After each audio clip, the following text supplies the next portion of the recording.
Good evening, everybody. I'm going to we are going to explain or we will cover the national as well as international news. So today is the 16th July 2023, and today is very important news that India is going take an initiative to to to trade in a dirham and rupee. That the India and UAE have a deal to trade in a rupee and dirham. So we will discuss what in a in an exam point of view what will be the what will be the like what will the importance of this topic. So like now we are seeing like how foreign policy is changing. Now where India is standing, what India is going to do. So this shows the power of India. This will show the power of rupee. So आज हम ये cover करेंगे कि वो कि इस topic में what is different, what is new in this topic. So dirham is the, as we all know, rupee is the Indian currency and the dirham is the UAE currency. So we are going to trade in the local currencies. So what will be the impact? What will be the consequences? It will be a positive or negative consequences. So of course every step there is somewhere it have also a negative impact. But if so, how we know that our policies are good? If every policy has a negative impacts also, so how we calculate like our policies are good or bad? If positive impacts are more, then we calculate it as it is a good policy, because everything have a negative impact somewhere. So this step also have some negative impacts. So what are the negative impacts?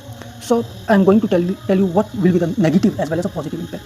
Look, if we will trade in a rupee and dirham, so the dollar demand, USA dollar demand will decrease.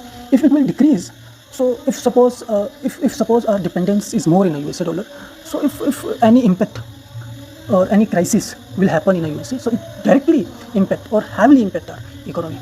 But if our dependence is less, so it impact less to us. So its negative impact will be less.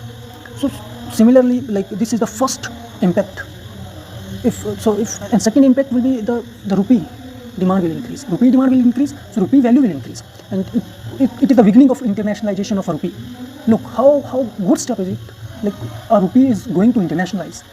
Somewhere it's, as you know, yes, there is somehow they trade like we have accounts like the countries has accounts. Of course, we are doing a trade in both like rupee and dirham, but it's somewhere like it's a beginning of internationalization of rupee.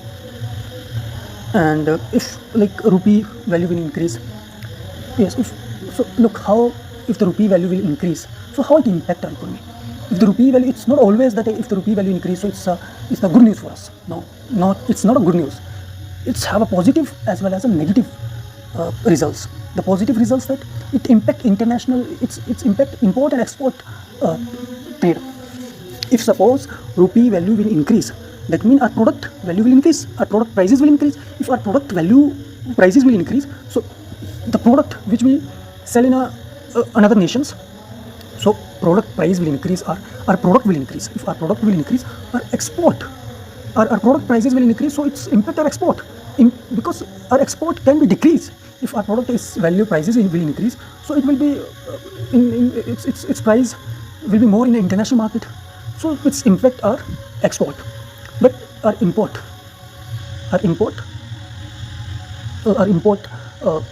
prices, like the international product, if we import some items from another nation, so their value they decrease.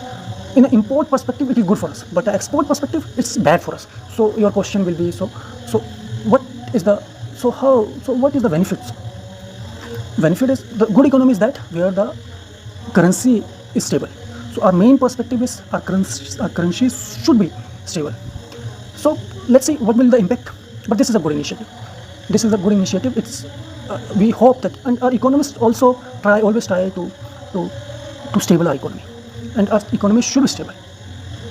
So this is the very important point on the perspective of a exam perspective, also UPC perspective as well as other entrance perspective, and those who just watch a news for a general point of view, for general awareness for them also, because we should have awareness like what will be the consequences and what will be the impact of this initiative. This is first news.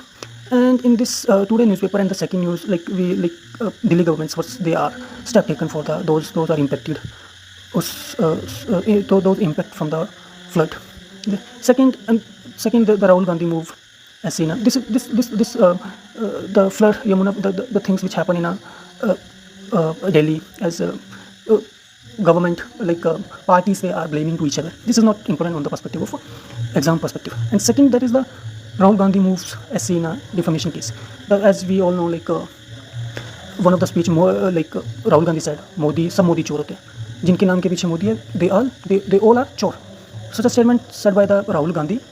So in an exam perspective, it's not important, but what we we should know, like how we can approach Supreme Court. What are the steps? What are the procedures to approach Supreme Court? Like we can directly approach Supreme Court on the cases of if someone hurts our fundamental rights. अगर कोई भी हमारे fundamental rights को hurt करने की कोशिश करता है, तो we can directly approach to Supreme Court on the we have a power, like on the article 32 of the Indian Constitution. We can directly approach to Supreme Court. So this point of view, it's important news. And second, cookies and mitais, like these we should know, like these two tribes, where they are from and what are the history of these tribes. On the exam perspective, it is important. On the general awareness, we also know that how. So cookies as and Mitais language. Mitais is also one of the official language which under 22 official languages of Schedule 8 of the Indian Constitution. So and Kuki actually these two tribes, we all know the conflict which happened in Manipur. And Kuki believe that they are originally from Myanmar, and centuries ago they came to India, and now the majority of Kukis live in Manipur in India, and this tribe also inhabitant in Myanmar. And Mitai is also one of the tribe in Manipur. 83% of Mitais are Hindus, as we all know. And second, and so we should awareness, like we should know, we should have a knowledge what is the history of these tribes and where they are, these tribes are. Ayushman Bharat embraced AI to tackle frauds. This is on a science perspective, it is very good. Like look how intelligent artificial intelligence is going to change. And you also know one of the incidents which happened in Uttarakhand, like 687 or something fraud accounts. Those by the private hospitals, the fraud bill they generated for claiming the money from government. So and on the exam perspective, we also know the Ayushman Bharat, when it gets started, like as we all know, 2018 it's launched, and the criteria, like those have income below a BPL level, so those and they don't have any pakka house. So these two are the criteria to eligibility criteria for the Ayushman Bharat. And what are the benefits, like 5 lakh per annum we can take a benefits from this social welfare scheme. And this is